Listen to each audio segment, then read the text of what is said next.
Babe, could you pour me another cup of water, please? Sure, no problem, babe. Thanks. Thanks, babe. Pour me another cup of water, babe. Sure, babe.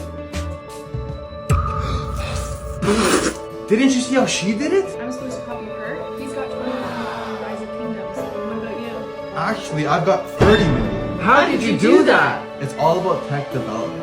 I picked Egypt because it has a 1.5% bonus for both city building and research. Thanks to that, I unlocked ironworking and the elite archer unit early. With their attack bonuses and top-notch weapons, my power skyrocketed, making me unstoppable on the battlefield.